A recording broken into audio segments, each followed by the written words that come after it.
If you've ever considered turning your artwork into prints, it can seem a little overwhelming at first. There's a lot to think about. File settings, paper choices, and getting the colors right. But it doesn't have to be too complicated. I'm Mathew, and in this video, I'll take you through my process for creating professional quality prints in my home studio. I'll go over the tools and materials I use, the steps I follow when preparing prints, tips for achieving the best print quality, and a few details about how I package my prints. This is the second video in a 3-part series where I share ideas and tips for artists who are building their own creative businesses. In the first video, I go through how I designed and built a semi-custom art fair booth display using shelving panels from IKEA. I'll leave a link to that in the description below. First, a bit about why I don't outsource printing, at least for now. One factor is color accuracy and convenience. At the moment, all of my prints are produced in-house because I find this gives me the most control over color, detail, and quality. I scan and fine-tune the digital files before testing, often multiple times, to ensure the final prints remain true to the original artwork. I find that having the freedom to test print as many times as necessary with the original art in front of me makes this process much easier and faster. Another reason I choose to produce my own prints has to do with cost effectiveness. I prefer not to print in bulk since holding inventory that may or may not sell can often result in wasted time, effort, money, and materials. Printing on demand or in small batches also helps me to keep costs down while I learn which products resonate with my audience. This helps me make future decisions about which images to continue offering and where to make larger investments. As an artist, there are several benefits to offering prints of your work. They include providing an additional revenue stream, making your work accessible to a wider audience, especially to those who may not be ready to purchase an original piece, and they're also ideal products for art fairs and markets because they can be easily reproduced, stocked, and displayed.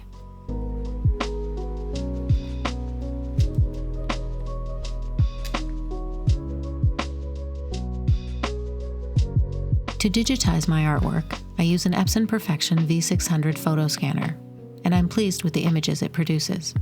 Using a digital camera to photograph your work is also an option, but I've found that scanning is much faster and virtually eliminates any issues with uneven lighting and image distortion that I experienced when using a camera.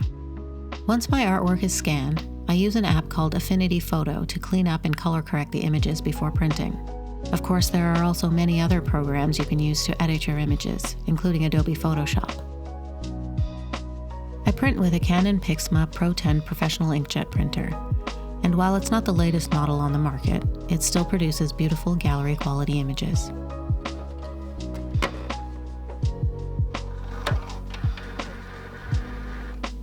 This machine has 10 ink channels and uses pigment-based inks. This is important for creating archival, fade-resistant prints. If you decide to invest in a fine art printer for your business, it's recommended that you get one with 10 to 12 ink channels. These allow the printer to reproduce a broader spectrum of colors and smoother gradients. I tried out a few different types of paper before choosing ones by Epson and Moab for my prints. The specific papers I use are Epson Velvet Fine Art Paper, Epson Cold Press Natural, and Moab's Entrada Rag Natural 300. All of these are 100% cotton and acid-free. As a bonus, the Moab paper is printable on both sides, which helps to save paper when test printing. I begin by carefully placing the artwork onto the scanner.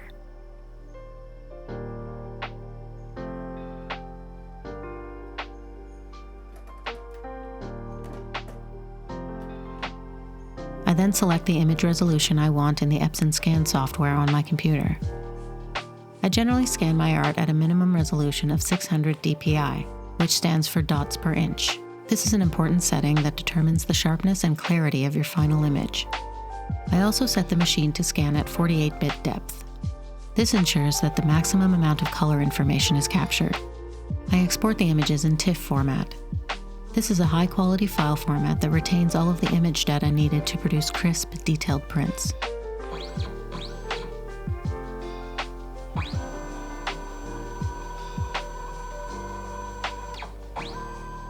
Once my art has been scanned, I bring the image into my photo editing software to make any necessary color or contrast adjustments. I also clean up any stray or distracting marks in this step. When I'm happy with the way the image looks, I begin test printing. Printer settings will vary by machine and by paper type, but I generally select the highest print quality and choose the media type that most closely matches the texture and finish of the paper I'm using. This part of the process often requires some trial and error to get the best results. One thing that can help you get the most accurate colors is something called ICC profiles. Without getting too technical, ICC profiles tell devices how to correctly interpret color. When it comes to printing, these digital files tell your printer how to reproduce colors on specific papers. ICC profiles can often be downloaded from the paper manufacturer's websites. Once you've found and installed the appropriate ICC profile for your printer model and paper, just select that profile in the color matching section of the print dialog box when you're ready to print.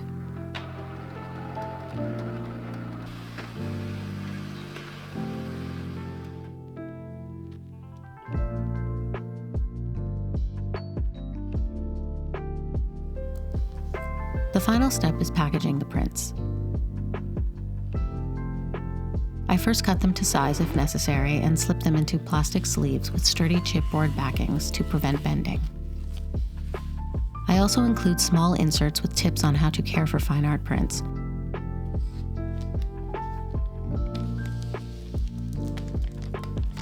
And finish off the packages with branded labels. There are many effective ways to create prints from your art. It's just a matter of finding what's best for you and for your business. This is my process, and I've found it works well for my needs right now. If you'd like to read more about how I make my fine art prints, be sure to check out the companion blog post on my website. The link is in the description. I hope this video has made the printing process a little less intimidating. Please consider subscribing if you'd like to see more of my content. Thanks for watching.